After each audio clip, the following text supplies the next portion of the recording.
Ya, rencananya sidang etik terhadap AKBP Akhirudin hari ini akan berlangsung. Nanti kita akan melihat ya dari hasil dari sidang etik tersebut. Nah, untuk itu kami akan membahas mengenai hal ini. Sudah ada beberapa narasumber. Ada siapa saja, Fit? Ini ada Irjen Purnawirawan Arianto Sutadi, penasihat ahli Kapolri, Kadifkum Polri 2007 hingga 2009. Terima kasih banyak Pak Arianto sudah hadir bersama kami. Dan sudah terhubung juga melalui sambungan online bersama dengan Pak Sugeng Teguh Santoso, Ketua IPW. Selamat pagi Pak Sugeng, terima kasih sudah hadir. Selamat pagi Mbak Gina dan Mas Bayu ya, dan Pak Arianto. Selamat pagi. Selamat pagi, Pak Sugeng. Sebelum ngobrol banyak dengan Pak Arianto dan juga Pak Sugeng, kami ajak Anda terlebih dahulu untuk bergabung dengan rekan kami ada Wana Sari ya, yang akan memberikan informasi terbaru mengenai rencana sidang etik terhadap AKBP Akhirudin ini. Wana. Ya, Bayu, Gina, dan pemirsa, sesuai dengan agenda yang kami terima dari pihak kepolisian, dalam hal ini Polda Sumatera Utara, diagendakan hari ini AKBP Akhirudin Hasibuan akan kembali menjalani sidang etik terhadap beberapa dugaan yang bakal menjerat AKBP Akhirudin pada sebelumnya kasus penganiayaan yang dilakukan oleh putranya, yaitu Aditya Hasibuan pada 22 Desember 2022 lalu terhadap korban, yaitu Ken Admiral. Dan sejauh ini informasi yang kami dapatkan, adapun agenda ataupun rencana sidang kode etik yang diagendakan merupakan putusan ini dijadwalkan pada pukul 10 pagi. Namun belum diketahui apakah sidang ini akan digelar secara terbuka ataupun tertutup. Bila berkaca pada sidang-sidang sebelumnya, sidang kode etik ataupun pemeriksaan yang dilakukan oleh Bitpropam Polda Sumatera Utara ini dilakukan secara tertutup. Dan berdasarkan informasi terkini juga yang kami terima dari Bidang Humas Polda Sumatera Utara, bahwa ada dua pelanggaran kuat yang mengarah kepada AKBP Akhirudin Hasibuan.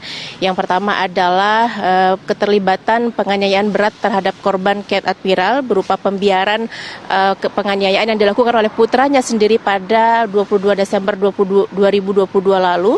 Dan yang kedua adalah AKBP Akhirudin Hasibuan sendiri telah mengakui menerima gratifikasi atau sejumlah uang dari PT Almira yang merupakan gudang BBM solar bersubsidi yang telah beroperasi selama 2018 sampai 2023. Ternyata PT Almira ini berdasarkan data ataupun hasil penyidikan yang dilakukan oleh pihak kepolisian, penggeledahan juga sudah dilakukan, bahwa kuat dugaan PT Almira ini beroperasi secara ilegal sejak 2018 sampai 2023. Jadi sejauh ini kami juga masih menantikan pukul berapa sidang akan dimulai dan apakah sidang ini digelar secara terbuka dan tertutup. Sebagai informasi, Bayu, Gina, dan pemirsa, pihak kepolisian juga sudah memeriksa lebih dari 23 saksi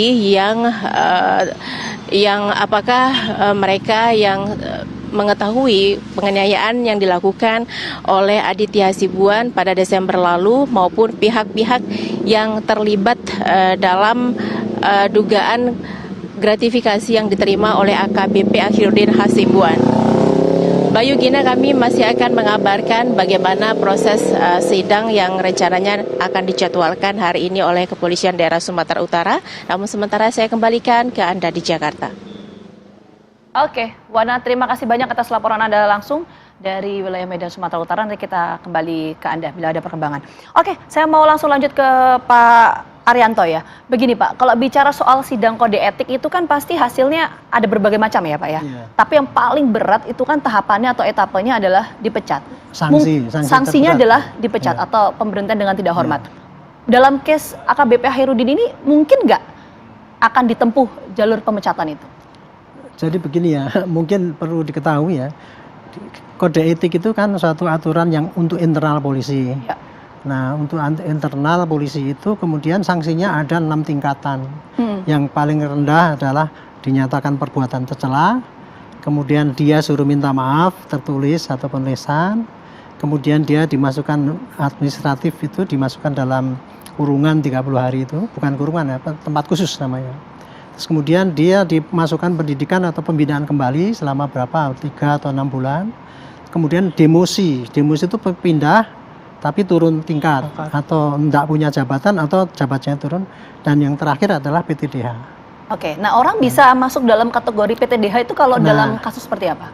PTDH itu kalau dianggap perbuatannya berat sekali ya. Karena di dalam kode etik itu ada 4 aspek yang dinilai. Aspek kenegaraan, etika kenegaraan, etika kelembagaan, etika kemasyarakatan, dan etika pribadi. Nah ini ukurannya pokoknya asal parah ya itu bisa PTDH gitu. Tapi di situ ada pasal yang menyatakan seorang anggota bisa di PTDH apabila dia kena hukuman 3 tahun lebih, tapi harus sudah vonis. Itu dalam aturan yang lama bunyinya gitu. Oke. Kalau sudah vonis ya? Ukurannya adalah sudah vonis dan hukumannya 3 tahun atau lebih. Kira-kira gitulah ukuran beratnya kalau untuk pidana ya. Tapi kalau untuk yang tadi itu kelembagaan, kenegaraan itu ukurannya adalah kepantasan kita aja yang. Ya, itu kan melekat pada personil Polri. Tapi kalau misalnya kita lihat yang AKBP Akhirudin ini Pak, kan disayangkan adalah aparatur negara hanya menyaksikan perkelahian satu itu. Betul. Ya. Yang kedua jadi merembet nih Pak pada soal gudang ilegal gitu dan perannya dan lain sebagainya. Nah kalau dari 2 peristiwa ini atau dari 2 aspek ini etik itu akan menyasar pada yang mana nih Pak? Begini, anggota polisi kan ya manusia juga ya, warga negara juga. Jadi dia tidak bebas daripada tuntutan hukum. Nah si Akhirudin itu bisa dituntut dengan aspek kode etiknya bisa, pidananya juga bisa. Tapi nanti kalau seandainya dia nanti di sidang kode etik, dia tidak menghilangkan tidak menghilangkan tuntutan pidananya. Cuman kalau proses pidana itu butuh waktu karena apa? Butuh periksa saksi, LP dan sebagainya, kemudian nanti dikirim ke jaksa baru disidang. Kan butuh waktu tuh. Paling cepat itu 3-4 bulan lah. Nah, sedangkan ini kasusnya udah mencuat kan. Yang tercepat adalah reaksinya adalah pakai kode etik. Karena kalau kode etik itu nggak sampai bulan. Dalam waktu 1 bulan itu mungkin bisa diputus. Walaupun di etik juga ada prosedur juga, nanti kan ada tim dibikin, ada yang mendakwanya, ada yang membela, itu tetap ada prosedurnya. Jadi kira-kira nanti ini tindakan polisi ya. Polisi untuk menunjukkan bahwa anggota yang bersalah, kan Pak Kapolri bilang ya, anggota bersalah tidak pandang bulu kita perbaiki kan. Nah ini jadi etiknya dulu masih jalan. Nah kalau sini saya kira etiknya bisa ditinjau dari etika paling tidak 3 itu. Etika kepribadian dia, atau etika kemasyarakatan, ataupun etika lembaga. Etika masyarakat itu harusnya ya, anggota polisi itu melindungi warga masyarakat siapapun. Apalagi itu depan orang kan di situ malah dibiarkan. Nah itu melanggar etika masyarakat. Nah Pak, sebentar sebelum kita ke Pak Sugeng ya Mbak ya, saya ingin tekankan dulu. Berarti artinya potensi AKBP Akhirudin ini untuk bisa dipecat kecil dong. Karena kan tadi Pak Arianto bilang bahwa ini pidananya aja belum, tapi kan sudah sidang etik duluan. Kalau ukuran saya ya, kalau dari norma yang ada itu estimate pidananya itu mungkin di bawah 3 tahun ya itu. Nah itu mungkin kecil untuk PTDH. Dan kalau itu pun menunggu nanti sampai putusan yang ada kan. Ya, itu poinnya ya. Baik, saya langsung ke Pak Sugeng. Pak Sugeng, Anda melihat sidang kode etik yang akan dijalani oleh AKBP Akhirudin ini bagaimana? Apakah sudah memenuhi unsur keadilan begitu bagi masyarakat? Ya, saya setuju ya dengan Pak Arianto tadi bahwa kalau kode etik ini dimajukan lebih dulu ya, memang tindakannya itu termasuk pelanggarannya termasuk saya lihat ringan ya. Ringan kan dari sudut kode etik. Kode etiknya misalnya ada kewajiban dia untuk mendahulukan ya tindakan dalam peran tugasnya sebagai anggota Polri. Dia tidak memisahkan ya dalam etika kemasyarakatan tuh. Kemudian dalam etika kepribadian kan dia harus melakukan tindakan pertama dalam fungsi peran dan tugasnya sesuai ketentuan undang-undang. Kalau ada orang sedang dianiaya kan harusnya dilerai gitu ya. Ini bisa kumulatif seperti tadi. Ada pelanggaran terhadap etika kemasyarakatan maupun etika kepribadian. Tapi pelanggarannya saya lihat masih ringan ya. Kalau dikaitkan nanti dengan pasal pidana ya, pasal pidananya itu 304. Kalau 304 itu cuma ancamannya 2,5 bulan ya, ringan.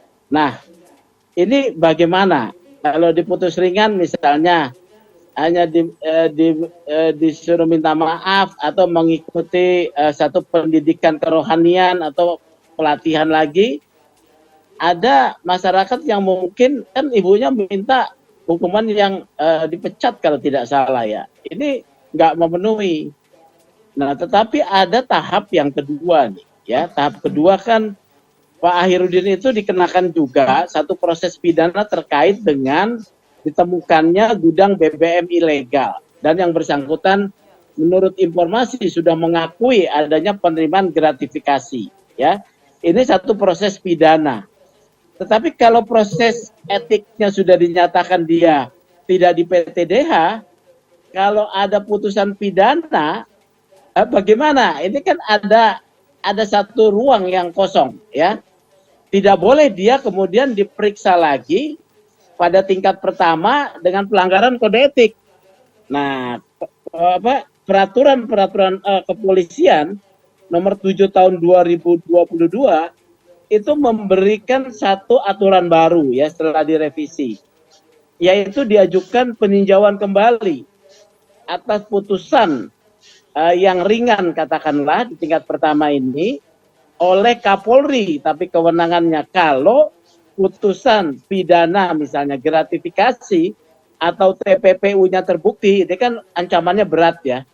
Gratifikasi minimal 4 tahun, ya, setinggi-tingginya 20 tahun. Nah, kemudian TPPU juga minimalnya 6 tahun. Kalau ini nanti terbukti setelah proses ya, katakanlah ya, gitu ya. 6 bulan ya.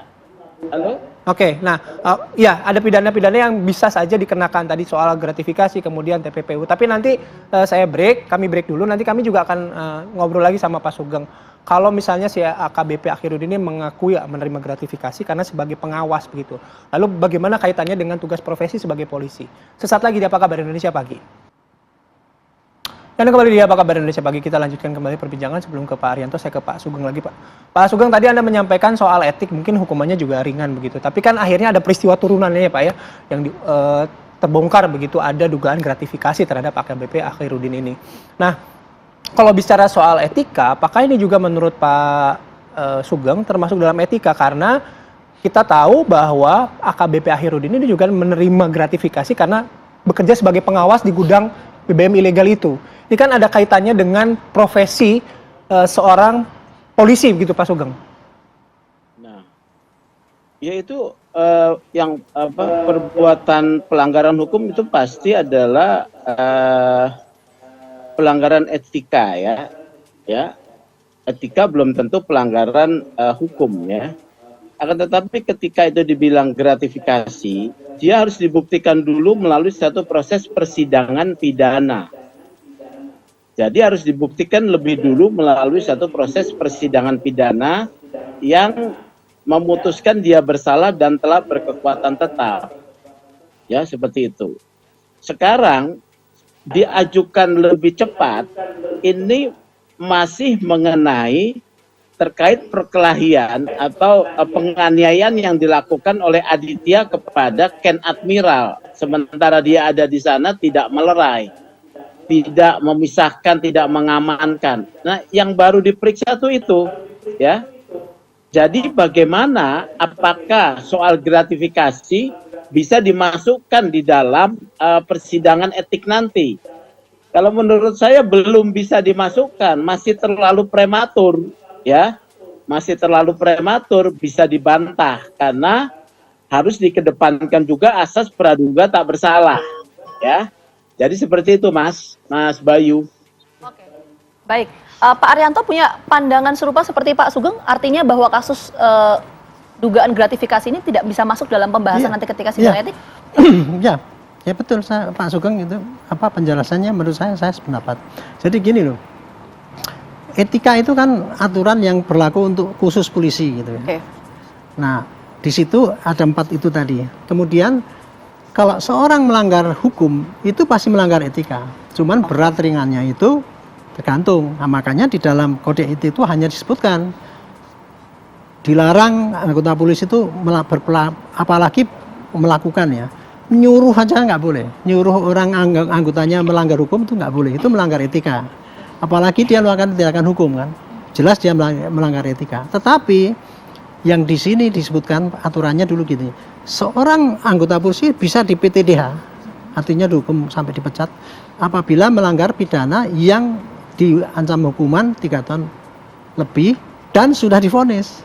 Oke. Nah intinya jadi ukuran berat ringannya itu harusnya Berdasarkan vonis itu ya. Tapi jadi untuk PTDH. Iya, untuk Khusus PTDH, untuk PTDH ya, Pak. ya. Tapi pertanyaan begini Pak, apa yang kemudian membedakan kok tadi Pak Sugeng mengatakan bahwa ini kecil kemungkinan kalau gratifikasi ini masuk ke sidang etik karena masih asas praduga tak bersalah, statusnya masih tersangka gitu. Betul. Tapi apa yang membedakan dengan kasus penganiayaan anaknya? Ini kan dua hal yang sama-sama masih asas praduga tak bersalah. Kalau di penganiayaan anaknya dia tidak dikenakan penganiayaan itu mungkin ya.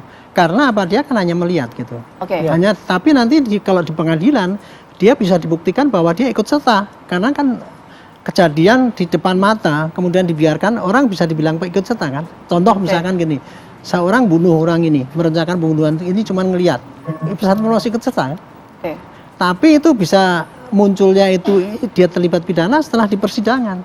Jadi sekarang ya dugaan ini tadi, yang dugaan-dugaan yang terkait dengan pidana itu pasti akan dikeluarnya nanti setelah divonis betul. Oh ini memang dia tuh membiarkan perkelahian anaknya atau apa gitu. Karena yang bersangkutan ada di lokasi begitu ya, makanya itu dimasukkan dalam sidang etiknya. Oke, baik. Masih ada beberapa hal yang ingin kami bahas dengan Pak Arianto dan juga Pak Sugeng, tapi kami harus jeda terlebih dahulu. Apa Kabar Indonesia Pagi akan kembali sesaat lagi.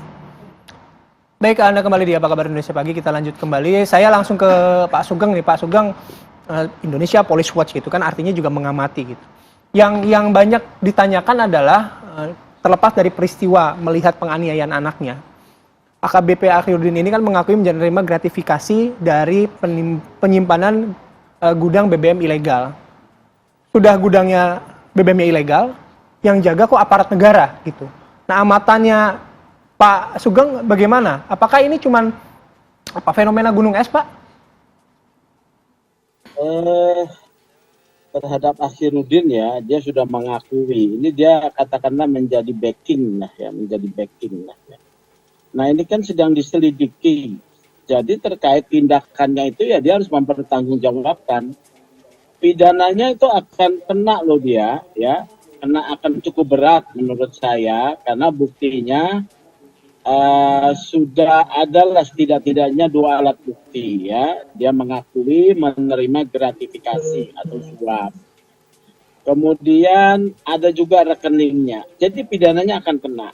Nah, bagaimana kemudian terkait dengan isu pidananya ini dikaitkan dengan posisinya sebagai anggota Polri? Ya. Kalau yang sekarang ini kan sudah saya katakan, pelanggaran terkait dengan keributan yang terjadi, penganiayaan itu dia tidak bisa menurut saya di PTDH ya, belum sampai di PTDH. Ya. Nah, kapan dia bisa di PTDH? Kan pertanyaannya begitu. Kalau nanti sudah putusannya keluar, putusan pidananya keluar, di dalam peraturan kepolisian nomor 7 tahun 2002 tentang kode etik, itu ada mekanisme peninjauan kembali, ya, mekanisme peninjauan kembali. Siapa yang berwenang? Yaitu Kapolri, ya, hanya Kapolri nih, ya, yang berwenang melakukan peninjauan kembali berdasarkan putusan yang telah berkekuatan tetap terhadap pidananya. Kalau pidananya sekarang ini masih terkait dugaan dia tidak melerai. Itu saja gampangnya ya. Apalagi ada peristiwa di rumahnya itu di perdamaian ya. Ada perdamaiannya tuh. Jadi gitu Mas Bayu.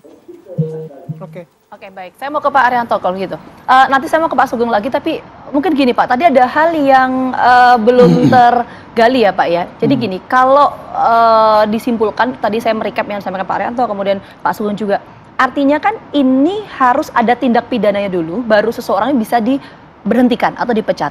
Anda mengamati tidak? Ini kan kasus hukum terhadap kasus pidananya belum berlangsung, tapi sudah didahului oleh sidang kode etik. Ya. Kenapa sidang kode etik didahulukan sebelum kasus pidana ini benar-benar dinyatakan inkrah atau berkekuatan hukum tetap? Jadi posisinya gini, polisi sekarang kan lagi sorot. Oke. Muncul berita. Beritanya adalah ini, seorang AKBP anaknya menganiaya, kemudian berkelahi di depan, kemudian dia melihat gini. Itu kan suatu pelanggaran etika. Sudah pasti itu melanggar etika, karena polisinya itu mestinya dia melindungi orang, nggak boleh berkelahi, masyarakat dilindungi, tapi kan itu otomatis itu terjadi pelanggaran etika. Ya. Nah, kemudian kalau kita menunda, itu kita nanti dianggapnya kita tidak menindak, butek ya dengan suara rakyat. Otomatis harus ditindak ini kode etiknya itu. Tapi kemudian kalau ada dugaan ini dia melanggar pidana, itu di dalam kode etik nanti pasti tidak akan ditanya-tanyakan mengenai bahwa kamu menimbun BBM ini nggak akan, karena buktinya nggak ada. Gitu. Makanya sekarang kode etik itu yang disasar ya, istilah saya itu di dalam kode itu nanti hanya pelanggaran-pelanggaran yang etika berkaitan dengan etika kepribadian, masyarakat dan kelembagaan. Kalau itu secara letterlock ada di bunyi anggota polisi dilarang ya melakukan tindakan pidana. Tidak sebutkan loh berapa beratnya pidana, tapi dilarang berlaku hedonis. Ya. Ada bunyinya gitu. Oke, jadi itu indikator etik yang dimaksud jadi 1 bulan kan ya? bisa diputus jadinya. Oke, baik. Proses pidana mungkin polisi akan konsekuen lebih lah, bersih-bersih kan. Intinya kayak gitu. Oke, terima kasih Pak Arianto, Pak Sugeng juga terima kasih atas waktunya berdiskusi dengan kami pagi hari ini. Kita pantau ya nanti sidang etik dan juga proses hukum berikutnya.